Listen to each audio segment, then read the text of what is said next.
સુરનગર જિલ્લામાં ખાણ ખનીજ મામલે કોંગ્રેસના ચોટીલાના પૂર્વ ધારાસભ્ય ઋત્વિક મકવાણાએ મુખ્યમંત્રી ભૂપેન્દ્ર પટેલને લેખિતમાં રજૂઆત કરી છે. સાયલા મૂળી થાન પંથકમાં ભૂમાફિયાઓ મોટા માત્રામાં ગેરકાયદેસર ખનન કરતા હોવાનું સામે આવ્યું છે. સુરનગર જિલ્લામાં વ્યાપક ખનીજ અને ખનન અને ચોરીને કાયદેસર કરવા માટે ચોટીલાના કોંગ્રેસના પૂર્વ ધારાસભ્ય ઋત્વિક મકવાણાએ મુખ્યમંત્રીને લેખિત રજૂઆત કરી છે. તેમણે ગેરકાયદેસર ખનીજ ખનનને કાયદેસર લીજ આપી પરવાનગી આપવાની માંગ કરી છે, જેથી સરકારને રોયલ્ટીની આવક થાય અને બેરોજગાર મજૂરોને રોજગારી મળી શકે.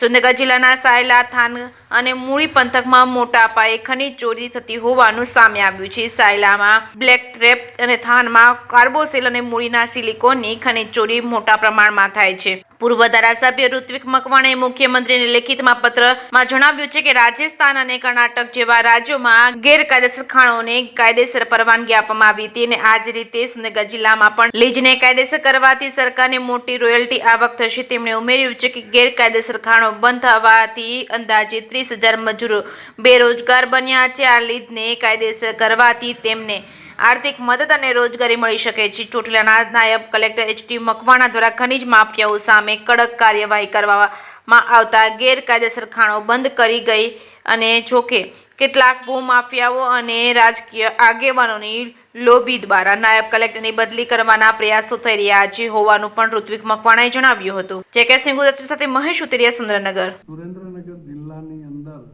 છેલ્લા કેટલાક સમયથી રેવન્યુની અંદર જે કેટલાક પ્રકરણો ચાલી રહ્યા છે, ઈડીની તપાસ ચાલી રહી છે, એના અનુસંધાને વહીવટી તંત્રની અંદર કેટલાક ફેરફારો કરવાના છે એવું કહી અને કેટલાક લોકો પદાધિકારીઓ એ પ્રકારના પ્રયત્નમાં છે એવી રજૂઆતો અમારી પાસે આવી છે કે વહીવટી તંત્રમાં ફેરફારના નામે ચોટીલા ડેપ્યુટી કલેક્ટર એચ.ટી. મકવાણાને પણ અહીંયાથી બહાર મોકલી દેવા અને એક અલગ જ પ્રકારનું કૌભાંડ શરૂ થાય.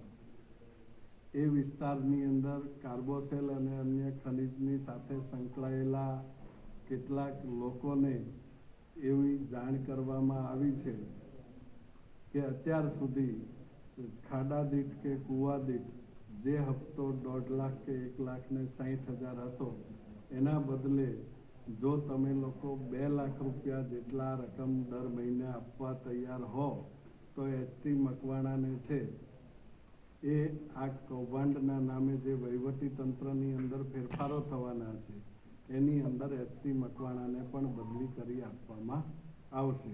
એટલે ફરી વખત આખું ખનીજનું જે ભ્રષ્ટાચારનું તંત્ર હતું એ આખું રનિંગ થાય એ પ્રકારની પ્રયત્નો કેટલાક લોકો દ્વારા અત્યારે થઈ રહ્યા હોવાનું અમને રજૂઆતો મળી છે. એ કેવા લોકો ભૂમાફિયા છે કે કોઈ રાજકારણવાળા છે?